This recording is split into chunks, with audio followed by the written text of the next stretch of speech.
మొత్తానికి రేపటి నుంచి పేద పిల్లలందరికీ కూడా సన్న బియ్యంతో భోజనం ప్రభుత్వ స్కూళ్లలో ఏర్పాటైపోయింది. దీనికి సంబంధించి పకడ్బందీ చర్యలు కూడా తీసుకుంది పౌర సరఫరాల శాఖ. ఈ సన్న బియ్యం ఎట్టి పరిస్థితుల్లో పక్కదారి పట్టకూడదు. మెయిన్ రేషన్ బియ్యం అమ్మేసుకుంటున్నారు, మరి ఈ సన్న బియ్యం పరిస్థితి ఏంటి? పక్కదారి పట్టకూడదు, అక్రమంగా తరలకూడదు.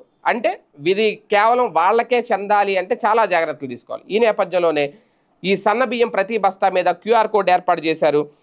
పక్కదారి పట్టకుండా ప్రభుత్వ పాఠశాలలు, కస్తూర్బా గాంధీ బాలికా విద్యాలయాలు, సంక్షేమ వసతి గృహాల్లోని విద్యార్థులకు రుచికరమైన భోజనం అందించేందుకు ప్రభుత్వం సన్నబియ్యం సరఫరా చేస్తోంది. రాష్ట్రంలో మొదటిసారిగా 2025-26 విద్యా సంవత్సరం నుంచి పేద పిల్లలకు సన్నబియ్యంతో భోజనం వడ్డించబోతున్నారు.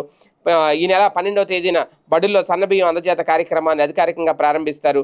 బియ్యాన్ని 25 కేజీల సంచిలో ప్యాక్ చేసి పంపిణీ చేస్తారు. బస్తాపై రాజకీయ నేతల చిత్రాలు లేకుండా 2 చిన్నారుల ఫోటో, అలాగే పాఠశాల, దానిపై జాతీయ జెండా ఎగురుతున్నట్లు ఒక చిత్రం, ప్రభుత్వ లోగోనైతే ముద్రించారు.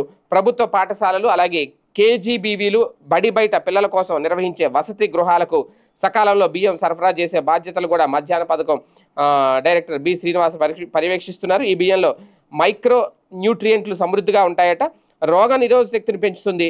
బియ్యం పక్కదారి పట్టకుండా పకడ్బందీ వ్యవస్థను ఏర్పాటు చేశారు. బియ్యం నాణ్యతపై ప్రధానోపాధ్యాయుల నుంచి స్టార్ రేటింగ్ రూపంలో అభిప్రాయం స్వీకరిస్తారు. మండల స్థాయి గిడ్డంగుల నుంచి నేరుగా బడులకు చేరవేస్తారు. ప్రతి బస్తా పైన QR కోడ్ ఉంటుంది.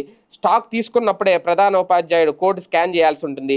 ఏ బస్తాను ఎక్కడ వినియోగించారన్న వివరాలు కూడా మధ్యాహ్న భోజన పథకం డైరెక్టరేట్లో ఉంటాయి. అంటే చాలా పకడ్బందీగానే నిర్వహిస్తున్నారు.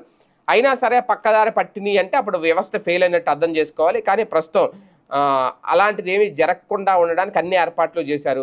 మరి పిల్లలకు రుచికరమైన భోజనం అందించడంలో ఈ సన్న బియ్యం ద్వారా ప్రభుత్వం సక్సెస్ అవుతుందా లేదా అంటే దీని ఫలితం ఒక నెల అయితే తెలుస్తుంది.